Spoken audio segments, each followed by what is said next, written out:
Good morning, everyone. Happy Wednesday morning to you. Welcome back to Morning Musings. My name is Don K. Preston. I am the president of Preterist Research Institute of Ardmore, Oklahoma. By the way, I don't know if you've noticed or not, and I just want to thank you so very, very much for this. As of this morning, well over 7,000 views of the Preterist Pilgrim Weekend that took place July 12th through 14th here in Ardmore. There have been over 7,000 views. And you know what? One of the most thrilling things to me is person after person after person says, you know what? I just watched it on video this year, but I'm telling you what, I'm coming next year. Boy, that's thrilling. We look forward to having you. It really, really was a fantastic weekend. That video is still up on YouTube. Just look for Preterist Pilgrim Weekend 2018. We are so thrilled to be able to offer that to you, for you to watch and to learn. All right? We are talking about the resurrection. We are talking about the resurrection through the prism of the new creation. Let me reiterate, so far as I know, virtually everyone agrees that the resurrection occurs and you have the new heaven and new earth. That's Revelation 20 and 21. That's Isaiah 65, Isaiah 66. Look, folks, the doctrine of the new creation and the resurrection are absolutely inseparable. Well, as I suggested to you in yesterday's video, a lot of people look at the new heaven and new earth, and they sort of kind of overlook the reality that in the new heaven and new earth there would be the new Jerusalem. And this is where an incredible disconnect takes place. Okay? In both the amillennial and in the postmillennial world, we are told, oh, yes, indeed, you know, the church is the heavenly Zion. It is the new Jerusalem. We dwell there. It's our current reality. Without realizing you don't get the new Jerusalem until you have the new heaven and the new earth. That's what Isaiah 65 teaches. Behold, I create a new heaven and a new earth, and I create Jerusalem, a rejoicing. They go hand in hand. Now, when we come to the New Testament, now keep in mind, folks, that Paul tells us repeatedly that his eschatology, his eschatological and soteriological hope was that which was found in God's Old Covenant promises made to Old Covenant Israel. Now, let's not forget, those promises that were made to Israel go all the way back to the garden. God's promises of redemption began in the garden, Genesis 3:15. They were carried forward and embedded in, if you allow me to use the term, in God's promises to Israel. This is proven in Hebrews chapter 11. Don't have time to develop that. But the point of it is, when God promised the resurrection, it was in Genesis 3:15. And thus, God's promises of the resurrection to Israel was the promise of the fulfillment of Genesis 3:15. There is no dichotomy here. And it's not two promises. It's not two salvations. It's not two resurrections. One hope. All right. Now, remember, Isaiah said there would be a new Jerusalem. Well, Paul in Galatians chapter 4. Now, remember, Galatians is probably one of the very first of Paul's epistles. And Paul is writing against the Judaizers.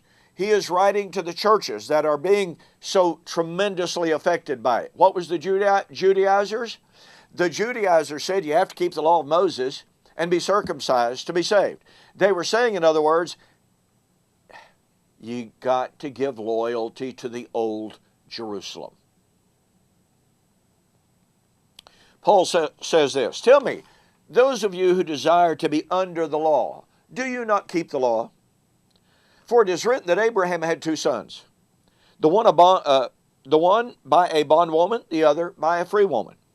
But the one who is of the bondwoman was born according to the flesh, and of the free woman through promise. which things are symbolic. They're an allegory. For these things, for these are, now watch this, these two sons are the two covenants. The one from Mount Sinai, which gives birth to bondage, which is Hagar. For this Mount Hagar, you got to catch this, for this Hagar is Mount Sinai in Arabia and corresponds to Jerusalem, which now is. That's Paul's now. That's not our now. And is in bondage with her children. But the Jerusalem above is free, who is the mother of us all. For it is written, rejoice, O barren, you who do not bear, break forth and shout. You who do not labor, for the desolate has many more children than she who has a husband. By the way, it's taken directly from Isaiah 54. That's a quote from Isaiah 54. I don't have time to exegete that right now. Now watch this. Now we, brethren, as Isaac was, are children of promise. But as he who was born according to the flesh, then Hagar persecuted Isaac. But as he who was born according to the flesh, then persecuted him who was born according to the Spirit, even so it is now. That's Paul's now. The old covenant Israel, the old covenant seed, was persecuting the new covenant seed. Nevertheless, what does the Scripture say? Cast out the bondwoman and her son, for the son of the bondwoman shall not be heir with the son of the free woman. Old covenant Israel versus new covenant Israel. So then, brethren, we are not children of the bondwoman, but of the free. Where do you suppose Paul got his doctrine of the two Jerusalems? From the Old Testament. Now, notice what he says of the Old Covenant, Jerusalem. She is in bondage with her children. Her children are persecuting the children of promise, the children of Abraham by faith. What did he say was the fate of Old Covenant Jerusalem? Cast out the bondwoman and her son. Old Covenant Jerusalem. What was going to happen in Isaiah 65 in order to bring in the New Jerusalem? The Lord God will destroy you, will slay you. So in Isaiah 65, we actually have Galatians 4. In Isaiah 65, we have the Old Covenant seed that was doomed to be destroyed. The Old Covenant Jerusalem that was doomed to be destroyed. And we have the coming of the New Jerusalem. And in Galatians chapter 4, we have the casting out of the Old Covenant Jerusalem, which, by the way, had not yet taken place. Why would Old Covenant Jerusalem, why would Old Covenant Israel be cast out? For persecuting the children of promise. Look, folks, when we say that Old Covenant Israel was cast out at the cross of necessity, that means that Old Covenant Israel was persecuting the church prior to the cross. Well, I'm sorry, the church did not exist prior to the cross. Remember, Paul said, as it was then, even so it is now. That's Paul's now, writing in approximately 49. Not the cross, not 33 AD. But what did he say? Cast out the bondwoman and her son. Do you catch the power of that? Once again, this is Isaiah chapter 65.